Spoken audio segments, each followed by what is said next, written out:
Did you recently start a job and sign a non-compete without really reading it? Well, if you're like most people, you probably did. And there's nothing wrong with that. That's the way most people are. Most people who aren't lawyers aren't reading these complicated contracts and what's the point anyway, because I really like the job, and who's going to read and or understand all that fine print anyway. So you signed this thing a few years ago, and let me guess what's happened. You got a really great opportunity to work at a competitor for a lot more money. And you're going to have your own secretary. You're going to be playing golf with whomever at the company. They really, really like you. They love you. And there's just one little problem. You guessed it. There is a non-compete agreement with your current employer, which says something along the lines of, you, the employee, cannot work for a competitor. A competitor is defined as someone who manufactures or services the same kind of stuff that we do, very, very broadly. Some of them are more restrictive and will say something like, you cannot do the same kind of work that you do for a competitor. You can see the difference. Do not assume that just because you were working for a company that was servicing a government agency, meaning you were working for a federal contractor, and then you go to another federal contractor servicing the same agency. Do not make the assumption that even though you are working at the new federal contractor on a different contract than you were before at your old job, that you are necessarily insulated from a breach of a non-compete agreement. You have to have these things read and deciphered by an attorney. That is really important, and we've had clients make that mistake and believe that.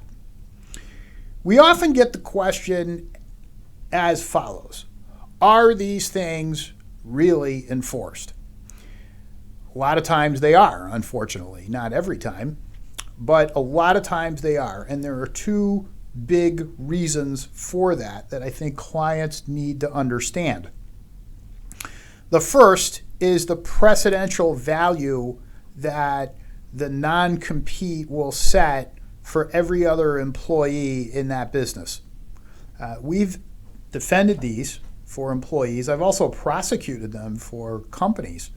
And one thing that companies have always told me is that, look, if too many people jump ship and go to a competitor, everybody else is going to do that. And there's a lot of time in training people. Employees in some businesses have to stay a significant amount of time before they're really making money for that business. I mean, think of how much time and energy is involved in training and the actual learning curve that the people have. And it's a real pain in the neck for companies to find new people, to train them to do what the old employee was doing and bring them up to speed. That's issue one. Issue two has to do with trade secrets. Does a company want its competitors to know their trade secrets? Obviously not. And employees, they know the stuff that goes on at the company. I mean, it can be as simple as a sales process where at the old company, their motto was, yeah, we visit customers and we spend a lot of time with customers. And you get to the new company and the new company says, no, we don't do any of that. We don't really have that much time for customers. It's kind of, a little more professional. Okay, so you say, well, what were your sales last year?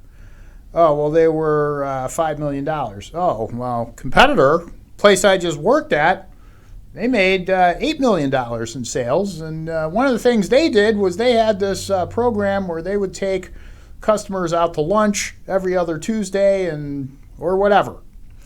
Okay, it can be as simple as that as a trade secret, or it can be as complicated as, the Coca-Cola formula in Atlanta, where if you go there, there's a Coca-Cola museum, so to speak.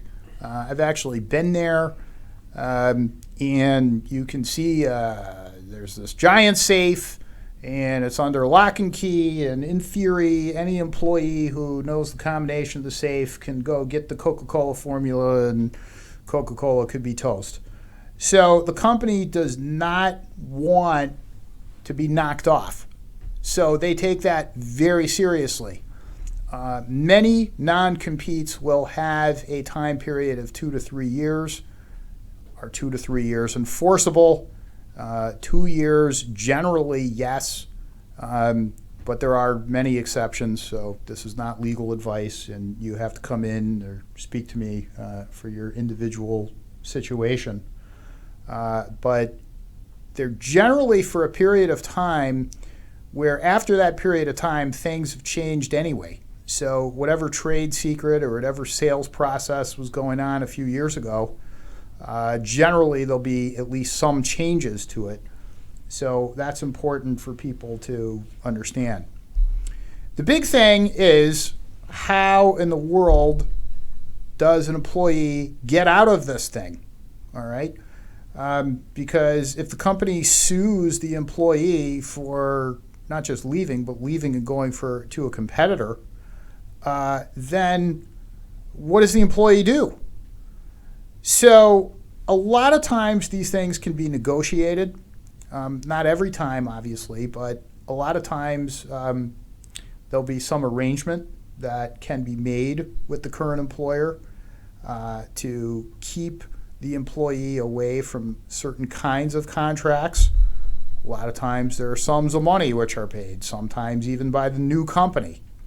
So you have to understand that not everything goes to court and there's going to be a jury trial on was one of these things breached, because a lot of times the answer is going to be a question of law depending on the language of the agreement, and that's going to be determined by a judge.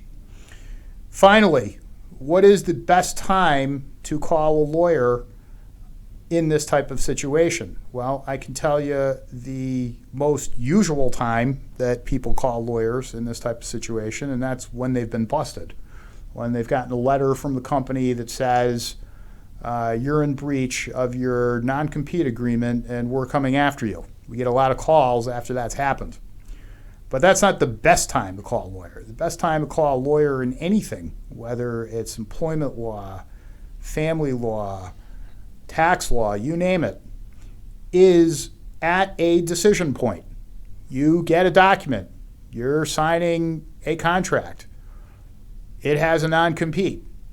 It's fine print. Have that thing reviewed. If you spend a few $100s now, that's going to save you a ton of money in the future. I enjoy the non-compete field because a lot of it is just working out solutions for people.